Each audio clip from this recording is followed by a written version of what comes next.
How's it going, man? Yeah, we've got 3 minutes. You'll know all about me in 3 minutes. That's how interesting my life is. Looking forward to listen to you. Cool. I hope it's good. I hope you're doing a whole bunch of questions.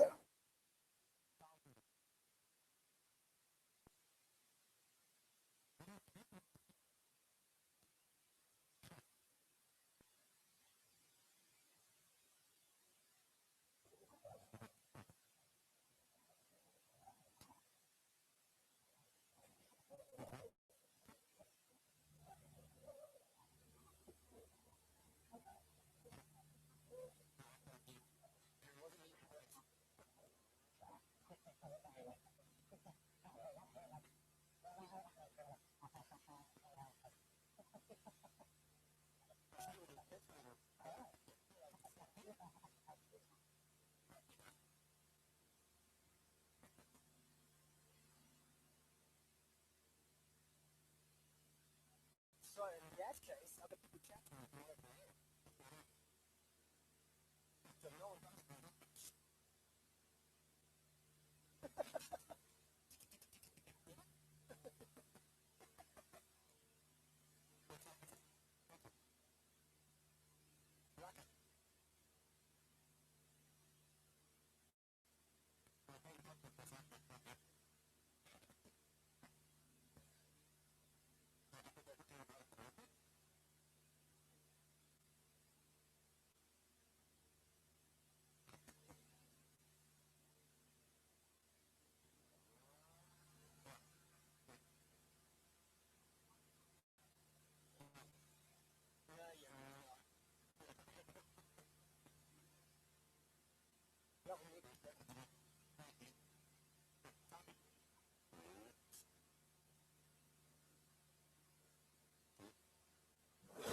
Now we'll try. All right, good afternoon. Welcome back. So we're looking forward, Darren, to listen to you this afternoon. And I've looked at your biography on the ASTD website. So there's a lot of interesting 2 paragraphs about your past. But I'm interested in this last part where it says that you want to use gamification, making the workplace fun, exciting, engaging, and interactive. So welcome, and we want to listen to you. Thank you. Thanks. So how's it? I'm Darren, and I'll still be Darren at the end of this discussion. Okay, so I'm here today to talk about this word gamification, which given that it's kind of a new concept within South Africa, there are some really interesting, discussions around it, like what it is, why it exists, can we really do it, etc., etc. So let's get right into it.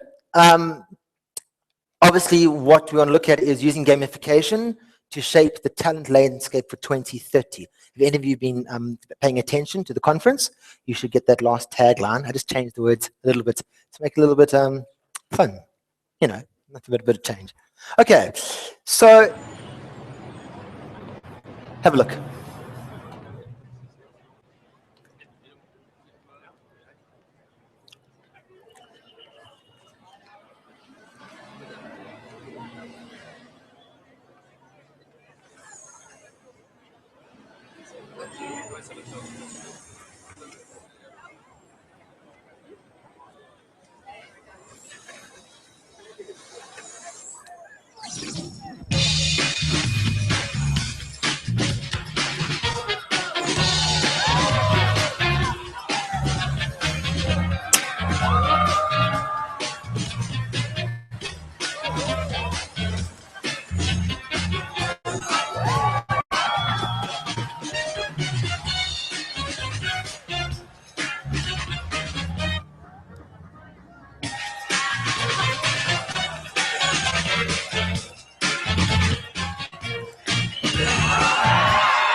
Contexte, mon partenaire m'enseigne.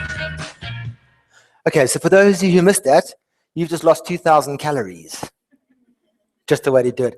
Now, the reason why I like to show videos, and I'll show a few more today, because they tend to be able to explain a lot more than what I can. And given that we're all in L&D, they can probably explain a lot more than you can as well. In fact, they do. In fact, our concentration spans don't stem so well when we have to read really cool learner manuals that have been designed. And we have to read really good research that's been designed. And, you know, we really want to pass it on because we want to give the people all the knowledge in the world. Really? Do we? No. Anyway, so let's position why gamification will work pretty well. This is a pretty cool slide for me. I think so. That's because I found it. Now, why I think it's cool is because if you look in 1790, in the top right, my right-hand corner, your left-hand corner, that's what a classroom looks around 1790. I know, I was the kid sitting, no, I'm joking. Then we get to the 1800s, a little bit progressive. There's a chalkboard. Then we get to the 1900s, and we're even more progressive because the chalkboard now wraps around the classroom. Ooh, we're doing well. Now, education is really progressing. 1930s, okay, well, at least there's some kids up at that chalkboard now, so at least they're starting to engage. 1950s, which is the color one, pictures up on the wall. Learning is becoming super progressive. We get to the 1990s and yahoo! They're groups. It's the trend of the 90s. Let's throw people into pods and groups because group work is fabulous. Please, I want you to really remember that one. 1990, around that time was when the group pod became very accepted in the L&D world.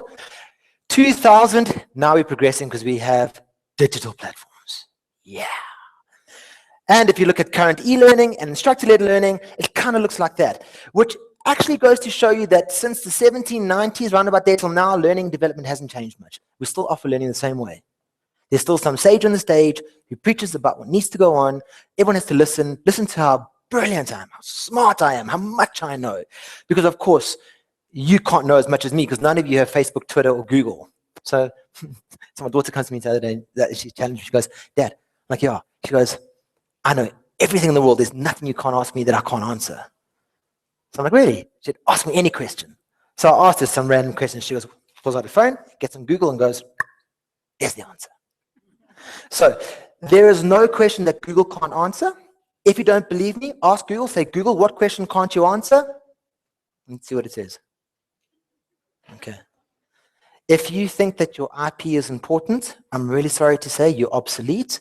And in 10 years, you will, you'll be less, if you think IP is important, it's not. All these companies that are really afraid about their IP, if they know how I do this, what they forget is people have left the company and gone to the competitors and applied that IP in the competitors. IP is now easily accessible. Okay, learning and development land. Okay, please look at the 1990s. It's that classroom. Let's have a look at what's happened to business. In the 1790s, bunch of scruffy young lads. 1800s, we're starting to progress. Industry is growing. So there's a definite shift in the way business happens. Business itself, it's all about making money, rands and cents, how you do it, best teams, yeah, all those beautiful peripherals that we teach people on. Brilliant. 1900, technology is growing. 1930, we start getting into clusters, and 1950, we start group work and offices. When did learning and development catch on to that? Around about? 1990. 40 years later, we cottoned on, oh, let's work in groups. That's a very smart idea. We'll get a lot more done. Intriguing. Now, I'm not saying that was blanket across L&D. I'm saying it's about 90% of L&D. Scary. Business 40 years ahead of us. And one thing we can't work out is why, when there are retrenchments, do they retrench L&D first? We just can't figure that out because we're 40 years behind. All right, it gets better, don't worry. 1900, here's this youngster who's doing something, engaging with someone somewhere in the world. And one of the schools that I've recently engaged with, the school has an app store, which is pretty cool. And they say to their top matrics and standard nines, the top guys and girls, if you overperform, get your work you need to get done, you can work from home 2 or 3 days a week if you want to. Pretty progressive.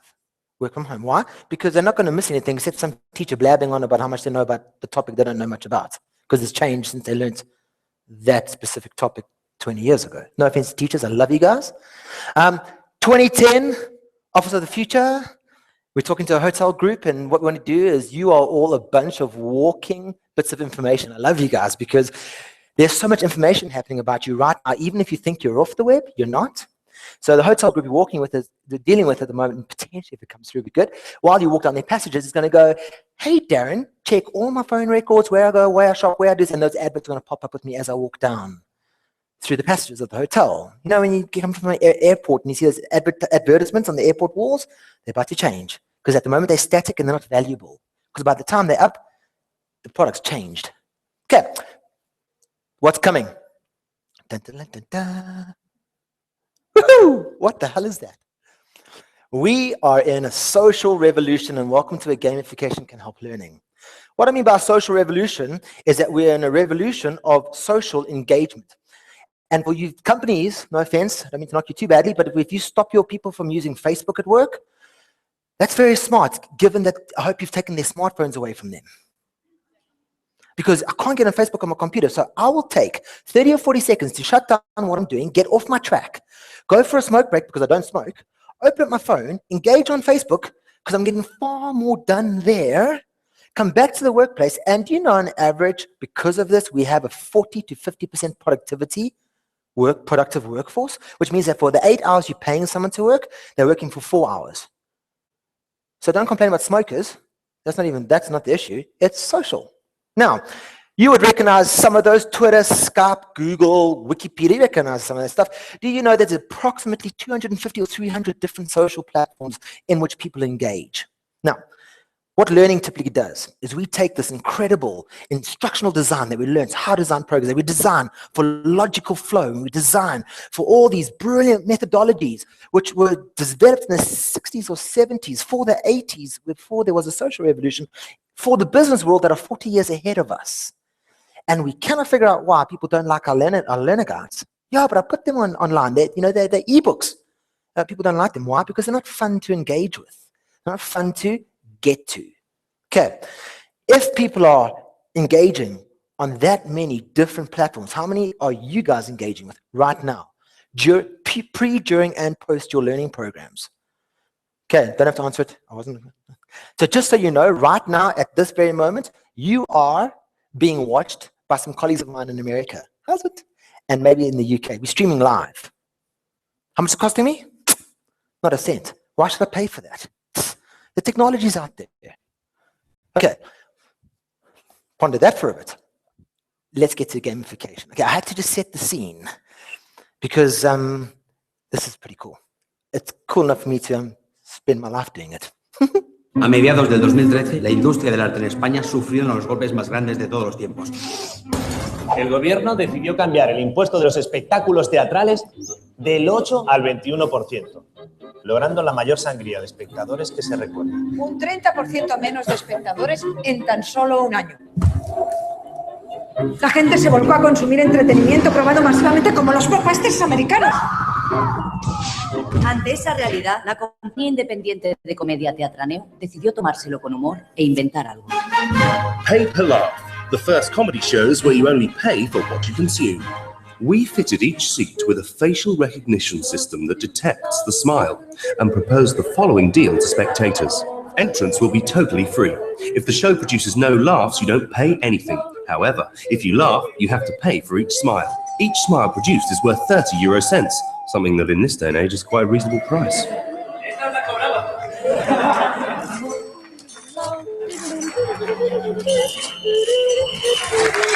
At the end of the show, the spectator could check their laughter account before paying and even share it on social networks. And so that no one would cry for having laughed more than they could afford, the maximum amount to pay was 80 laughs for 24 euros. The average price of the ticket increased by 6 euros. The system was covered by the main national media outlets, and this produced 35% more spectators. Each Paper Laugh show produced €28,000 more ticket money than was normally taken. Currently, the system is being copied in other theatres in Spain. A mobile phone app was created as a system of payment, and the first season ticket was launched for the number of laughs, not shows. We should also not write off the paper cry or paper what the fuck system. Or maybe not. Paper Laugh, the first comedy shows where you only pay for what you consume. Okay. I'm pretty sure if you're going to Google that, don't worry, my slides up on SlideShare and I'll put the links on there as well. What happened there? That's one or two mechanics of gamification. Tax went up 30% on theatre tickets, or 21% on theatre tickets, and it dropped by 30%. So for every 100 people that were buying, now only 70 people were buying. So what they did was they scrapped charging. Hey guys, we won't charge. We'll charge you for consumption. We are living in a world of being paid for consumption. So put it this way. If you paid for a holiday for 5 days, 5-day holiday, and on day 2 you get called out of that holiday and you have to go and do something, you lose those 3 days. Don't you feel cheated? Quite pissed off. Doesn't that happen in learning all the time? They pay for 4 days and on day 2 they get called out and shoot out your classroom, but they still have to pay for full price. Oh, that's a bit sucky. Why? Because my information is so flippin' important. Why wouldn't they want to read my book? Yeah, good question. I don't know. Maybe they would. Maybe a few of them would. Maybe they'll come back to it later on in life. But we are forcing people to pay for what they're not using. And the entire shift of the world is moving away from that. Business is 40 years ahead again. Okay, so let's have a look. Gamification. I'm going to go through 3 definitions. The first definition is pretty cool. A definition of a game. All right, so a game is an activity that someone engages in for amusement. That is a game. Okay, note I'm missing ification on the end of that. I've got just the word game because it's not gamification. So if you've designed the most epic leadership game for your leadership training programs, well done. You haven't gamified your program. You've added a game, serious game or a simulation to your program, but you haven't gamified your program. And I'll explain to you why now. Next, fun. What motivates you to stay engaged? What keeps you chasing red traffic lights or orange traffic lights? What keeps you playing golf? What keeps you playing chess? What keeps you chatting to your girlfriends? What keeps you fun? Now, there are, what we won't get today, but there are 10 different expressions of fun, what people say fun are from a bunch of really cool research. Okay, gamification. Deep breath. This uses the stuff that makes games fun. Okay, and irresistible. Whatever that stuff is, magic fairy dust, for lack of a better word. What it does, it applies it measurably in non-gaming contexts. So in learning and development, one of the key things we struggle to measure is return on investment. For every rand they invest in learning, how many rands do they make out of it? Oh, I have no idea. No, but we'll do smiley sheets and a pre and post test. Great, but does the behavior change? No clue. So that's probably why learning and development is the first department to get axed when retention's kicked, because we cannot show value. We can show how many bums we put on our seats, which people don't want to be at anyway because they get ripped off when they leave early. Okay, what it then does, it engages players, stakeholders, learners, pick the word, we call them players, through feedback, friends, and fun. Okay, if any of you have ever drawn cash out of an ATM, whether you do it through a card or through, you know, F&B, the F&B cardless thing that I can't remember offhand now. What happens as soon as you've got your cash and your card back? What happens immediately? Cell phone. Beep, beep, beep. Now, what are you more concerned about at this point? If your cell phone doesn't beep or if you don't get your slip, what's more concerning to you? Cell phone. Because it's immediate feedback, even for Gen X and baby boomers, and we've gotten to a world of immediate feedback. Yet when people are on learning development, they get feedback. Maybe feedback 6 months, 3 months when they put their portfolios in. If you're at the seaters, 9 months later, you get your certification out. It's all great and fun. And we cannot figure out why people don't want to engage with us. Okay, based on those definitions, please take one thing home for me today. One thing. Gamification does not equal games. It does not equal games. There is a game called Solitaire. Has anybody heard of Solitaire? Yeah. Pretty mind-numbing game. Who finds it the funnest game in the world? The game that you can't wait to play again. Any wild guess how many times it's been played up until about 4 years ago? Online, live, online. How many times has it been played? Go for it. Wild guess. 40 billion. About 40 billion times it's been tracked, being played online. Guess when it's played? Between which hours of the day? Work hours. Which goes to show that this mind-numbing game of solitaire is far more interesting than my job. And it's not gamified. Okay. Write this lady's name down, Jane Mcgonigal. Do some research on Jane Mcgonigal. She'll blow your mind with what gamification can do to your psychological being. Brilliant. Okay, let's mosey on. So, Jane Mcgonigal. Oh, Google it. Jane Mcgonigal. I think it's Jane, I know that much, and then it's Mcgonigal, I think. Yeah, this will be a game. This is gamified to find Jane Mcgonigal. If you YouTube her, TED Talk her, she's everywhere. She's fantastic. Sorry, I don't spell. I use Google. So it's not turning everything into a game. Gamification is not putting games in the workplace. However, games in the workplace can be a part of your gamification strategy.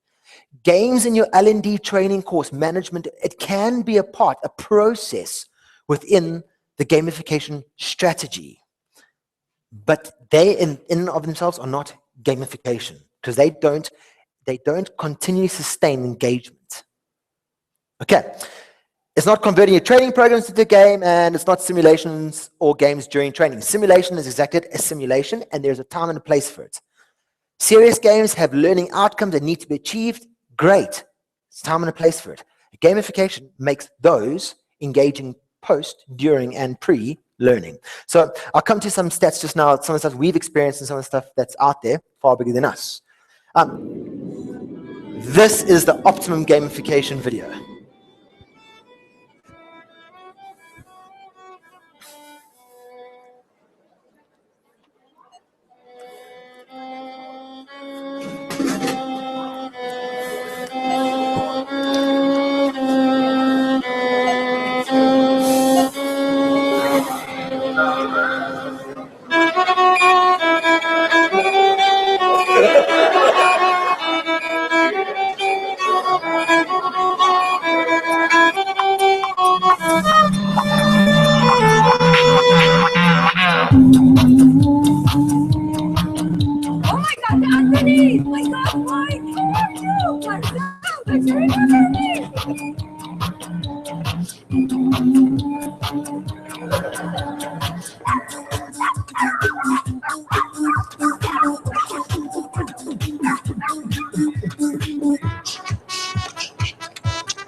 Genius.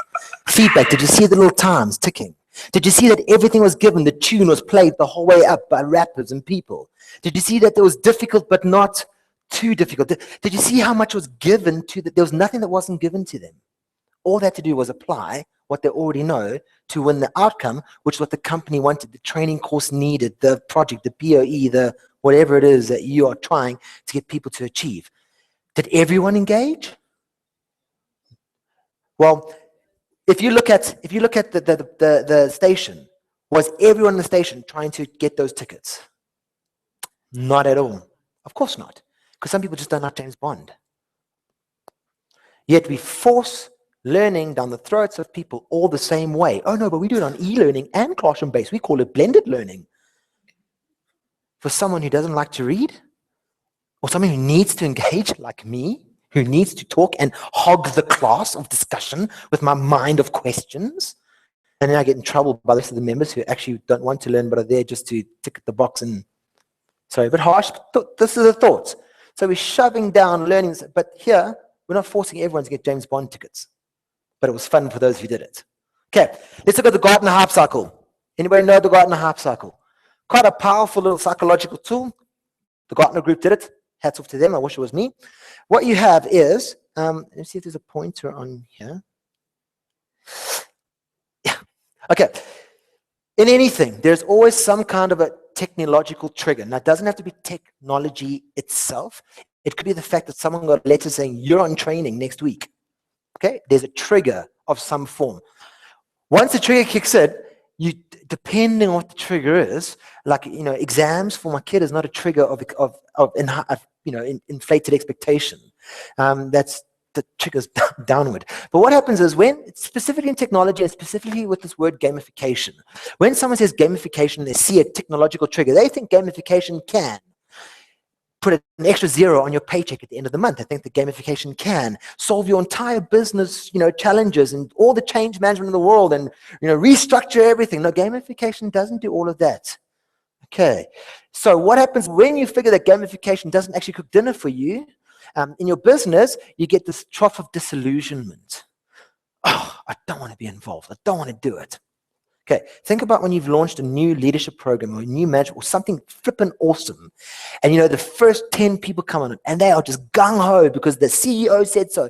And when they get to the bottom of the trough of disillusionment, the employees still have bloody bad attitudes. What the hell's wrong with them? Okay? Oh, and then we come up with the slope of enlightenment and this plateau of productivity. However, if you notice, the plateau of productivity doesn't really get up as we need it to. Because let's face it, I did my leadership training, I did my MBA 7 years ago. 7 years ago. It must have been 100 years ago, especially for my age. 7 years ago, that information is archaic. Yeah, the principles remain, but the information is shifted. So how do the principles apply to today's information? And this is where learning's role has to categorically shift and start looking at this way. Now, I promise you I'll show you where gamification can help. Promise, coming there. Okay, this is what you want to manage. You want to manage the trough of disillusionment. It is coming. Promise you it's coming. No matter how good of whatever you do, it's coming. But if you manage it well, the trough kind of bottoms out here, and you can continue your growth. You go into that growth curve. I was taught that teen growth curve cycle. That S? Google it. All right. Okay, so this is the Gartner hype cycle. Now, Gartner says that when you apply something new, make sure it's a good trigger. Make sure the marketing, out there, people want to get involved. All right? And then measure till you see people reach the peak of inflated expectation. Now, in terms of this Gartner hype cycle, gamification as a industry, which is currently worth, forgive me if I get this wrong, about $600 million, and be worth $5 billion in the next 3 years. Gamification as an industry on its own is sitting about here. It's crashing down at the moment because it doesn't actually put petrol in your car for you. Funny that, So what we did was we take Mikhail Csikszentmihalyi, close, another genius. Yes, this guy is amazing. And he talks about flow, staying in flow. Okay, so On this y-axis, we have a challenge. A challenge you set someone, your workforce. Go get your targets. Go on 10 learning programs. Go drive in the speed limit. I don't know. Pick something. On the bottom here is you have skillability. Low skillability, high skillability. I can do it. We use the word competence often. Knowledge, understanding, skills, aptitude. Yay.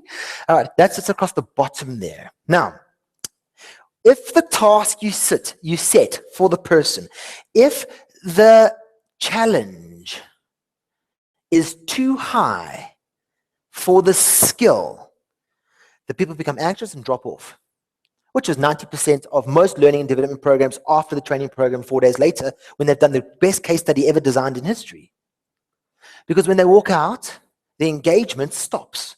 And the facilitator or the training company or whoever waits for the POEs to come back because, this trainer is such a good guy. And he's almost, sure, this lady's, she could not have failed in her way she delivered the content. How can they not understand? Okay? Probably because they will remember 8% of what they learn, given that it's a good training session with lots of questions and engagement. You'll get maybe 17% of what you learn 4 months later. Okay, so let's put that into perspective. Someone goes in training to implement your course after 5 days. They will remember less than 1 day of information you teach them 3 months later of the brilliant course that you've designed. Wow. Okay. Try and run that past your bosses. They get anxious, they drop off. When the skill is too high for the challenge, they get bored and they drop off. Like most of our workforce. They've been doing their job for so many years, they can do it better than anyone. That's just letting me know that my time is ticking. Sorry. I just use the tools that are available to me. And we can't harness this information. We can't harness these people because they're bored. No, but I don't want to promote them. Well, don't promote them. That's so silly. Promoting is for one person. What you're telling your workforce is no matter how hard you work, you have no chance of ever making it to the top because you are a male, a female, a child. Pick the reason why. Pick the reason why. One person gets to the top. But we live in a social revolution where everybody gets to the top. And in gamification, in games, you can't fail. Because if you fail, you start again. You get to the boss fight, the big badass that you're just going to have to beat up. You get to that boss fight, and man, the oak just flattens you. Wow. You start again, pretty close to that boss fight. Yet in the workplace and in training, not yet competent. You got 3 goes to prove you can do it. But if the challenge is too high for the skillability and the competence at that moment, 3 goes, not enough for some. And so we keep them where they are because they're just not good enough to manage, just good enough to run the company. They're not good enough to, and so people start seeing learning and development as a blockage to growth. Unless it's Gibbs or UJ or a certificate that actually carries weight, what's the point of going on my company's leadership development program? Because I'm not getting anywhere with it. I'll need to get out of my company with it. Okay. So what Michal says is, what you want to do is you want to keep people in the flow. And this is what we call leveling up. Here's the challenge. Yoo-hoo! Level up. Here, if you think about that video you just watched, the 007 in you, the first challenge was to get up the escalators. Then it got more difficult. Then the oranges fell down. Now that's slightly more difficult. You have to maneuver yourself differently to the simple elevators after you've dodged the dogs. So the challenges vary in difficulty so that you get through a difficult challenge and you breathe while you start the next challenge. As opposed to getting through the difficult challenge and crap, the next one's even more difficult and there's just drop off. So gamification looks at the leveling up of the process in which the people need to engage to achieve a specific behavior or change a behavior. Questions? Okay, how are we doing? Bombarding with information. Okay, that's a good question. All righty. Why do we need gamification? Have a look at some of these stats. Just in these, Google receives over 4 million searches every minute of the day. Every 1 minute of the day, they receive over 4 million searches. How about YouTube? Upload 72 hours of video every minute of the day. Every 1 minute of the day, 3 days. Yeah, yes, 3 days of video uploaded onto YouTube. And right now, I'm streaming onto YouTube. So this talk will be on YouTube, and you can watch it tomorrow, or today, or this afternoon. Look at tweet. 277,000 tweets happen every minute of the day. And most of us use email. Emails, yeah? 204 million emails every minute of the day. And we can't figure out why people don't read. No one ever reads emails, ever. Of course, man. Who still reads emails? That's just like the 1970s. You come out of your training program after 5 days and you have 2,000 emails. What do you look for? The emails that are going to make your life better. That's where you start. That in itself is gamification. You look for the job offers or for whatever it is you look for. You start there. And then you get to, and most times you start with the, how do you feel today emails? Because you make yourself feel better when you get to work. Not the important boss emails, what you must do. Okay, now, what gamification does, gamification talks about engaging across all levels, all ages, in the way that the people in the level and the ages engage. So we need to start learning languages. Let me put it this way. 55%, give or take, of our workforce at the moment are millennials, 82, born after 82. They're born doing this. It's just what they do when they're born. Tablets, okay? By 2025, they say that 75 to 80% of our workforce will be millennials. What the hell are we doing to develop anything that engages millennials? Because emails don't do it anymore. Neither does the paper-based stuff that you give them. Now, please, don't go throw anything out. Think through what you want to achieve, because there's a bigger picture here other than just gamification. Okay. Some of the areas where I've applied gamification myself, I'll tell you what it did, how it works out. Now, gamification is all about engagement. It's about taking the things that make games exciting and putting it into non-gaming environments. So we run a 4-day training program on how to do a situational needs analysis, teaching young HRD exciting people about how to go into a workforce and figure out why a certain productivity is not being achieved. And we were 12%, achieving 12% of pre-course reading because we wanted them to read before they came on, because it's such an exciting course. Read before you come on, you learn so much. We're getting about 12%. I don't feel so bad because I know that not everyone gets that, okay? And you know what? I'm such a damn good facilitator. Come on. People want to stay in my training. Yeah. Sorry for me. After playing a gamification layer, so the layer was log on, tell us what you're going to do. Tell us what problem you want to solve. Once you've done that, you get a badge. Now, a badge is a type of reward, but don't go throw badges at it because it pushes people away. But they could then invest their badge or trade their badge by sending an email to friends about what the course they're going on. And then, if they told us what they expected from the course before they arrived, those, what do you expect from the course today? That typical thing. Yeah, we did it before they arrived, when they had time to think and process. So we got them thinking about the course before they arrived. They got another badge. And of course, badges traded them for time off at the end of the day. A badge was worth half an hour. So if you had 10 badges, you could take 5 hours off, because the badges were positioned to the learners based on if they read and applied before they arrived on training.